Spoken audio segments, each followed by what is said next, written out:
a human rights activist, a whole lot of people returning home, and we get back to normalcy in our lives. Today, on another episode of the Bible in 1 Year with the Preacher's Husband. Today, we're going through the book of Ezra, chapter 1, 2, and 3. Tomorrow, we're going to get into Ezra, chapter 4, 5, and 6. And we're also going to do Psalm 137, so you can get ahead on your reading.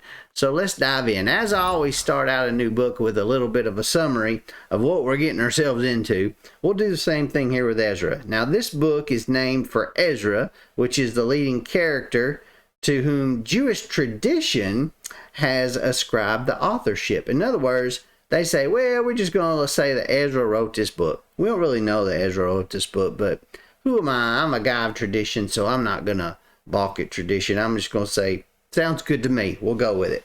The big picture here, the book of Ezra relates the story of two groups of Jews who returned from the Babylonian captivity to live in Jerusalem and what happened to them.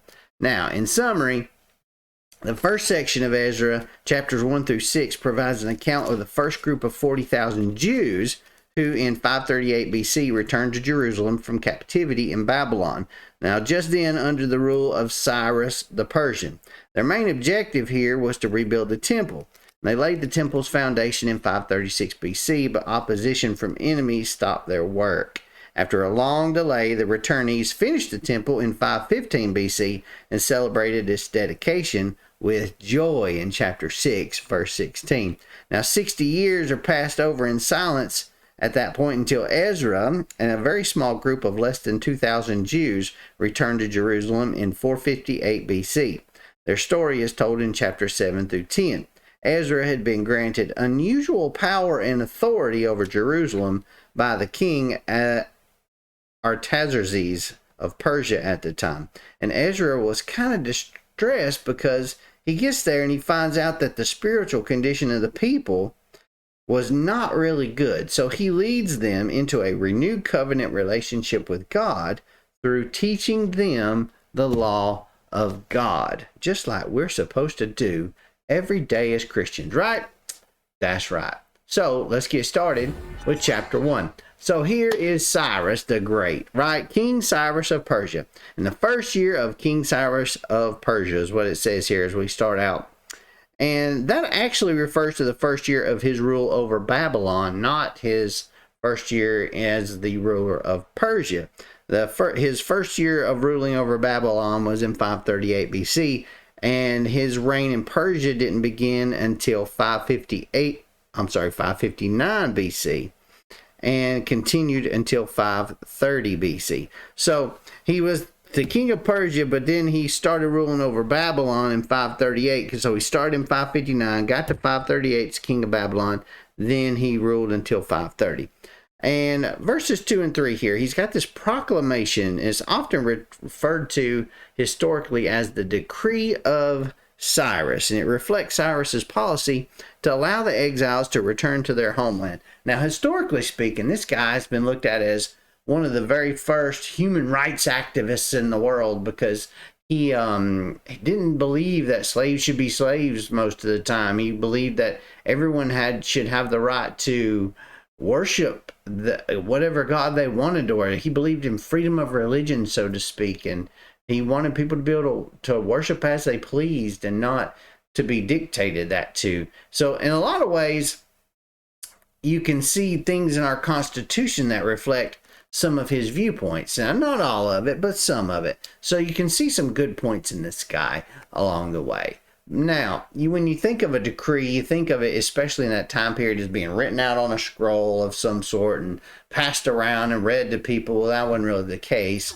This is called the Cylinder of Cyrus, and historically speaking, this is something that the British archaeologists actually unearthed in, I believe it was 1879 in Babylon, or in the area that's known as Iraq today.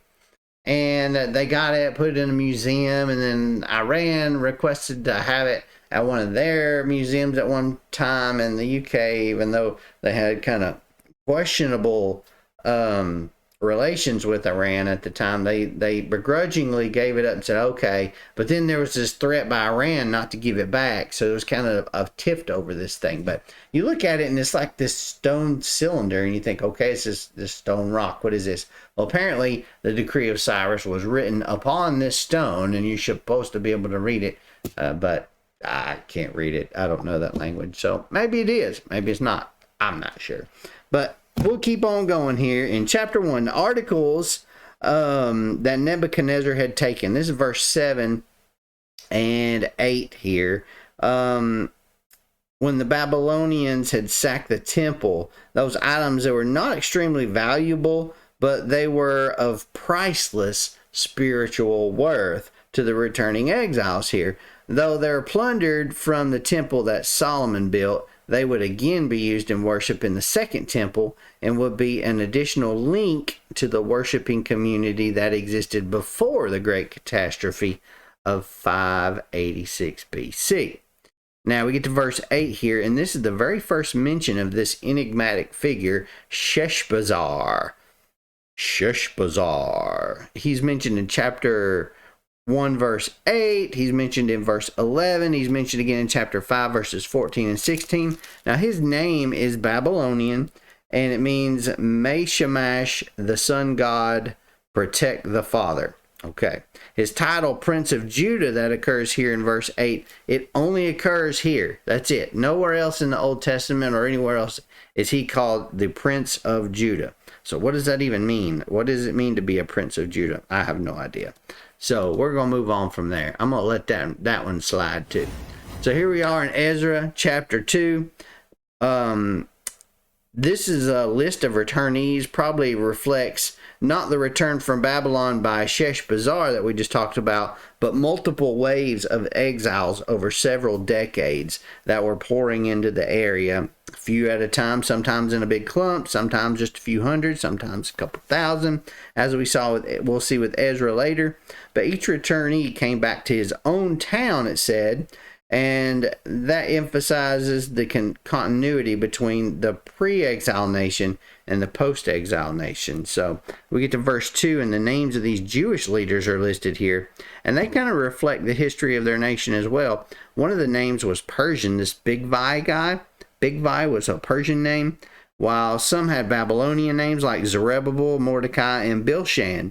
Now Zerubbabel is super important. He probably served as the second governor too, after Sheshbazzar. He was a very crucial link from the Davidic dynasty, actually. In the biblical books from the post-exile era, Zerubbabel is nearly always mentioned along with Jeshua, who's a grandson of Jozadak, Israel's high priest before the destruction of the temple in 586 BC. So Zerubbabel and Jeshua together, they link this reborn community with the royal and priestly lines of the pre-exile Israelites. Now, Nehemiah is mentioned here as well, but unfortunately in this verse, this is not the Nehemiah that is the central figure in the book of Nehemiah, who arrived in Jerusalem almost 80 years after this person. And then there was another person named Nehemiah in the book of Nehemiah, chapter 3, verse 16, that was actually a ruler over a region of Beth-Zur, not the Nehemiah that was building the wall. So neither does this name Mordecai that's mentioned here refer to the Mordecai in the book of Esther, who appeared a half century after the Mordecai that we're talking about here in Ezra chapter 2.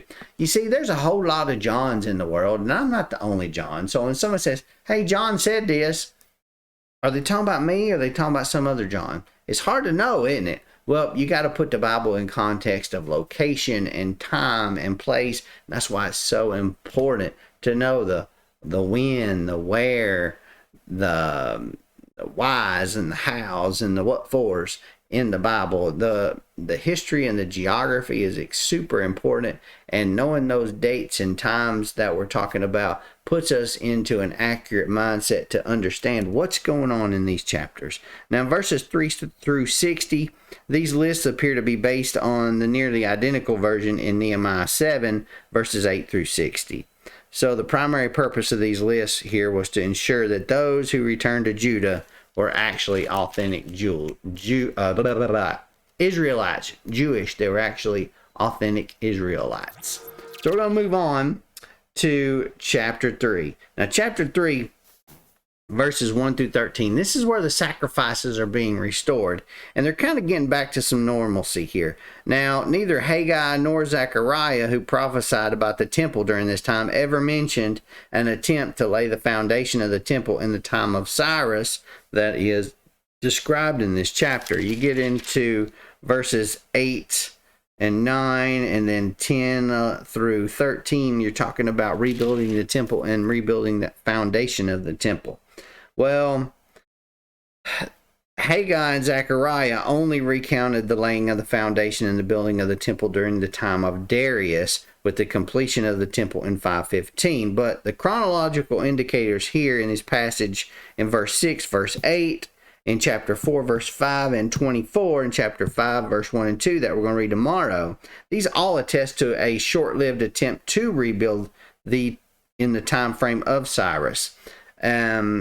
But it was followed by a second, ultimately successful attempt at rebuilding during the time of Darius. So they start now, and we're going to see later in chapter 4 why this was an unsuccessful attempt and why Haggai and Zechariah did not talk about this attempt in their books when we start reading tomorrow. So here they are, returning to some normalcy, which honestly, I think we all need to return to some normalcy in our lives.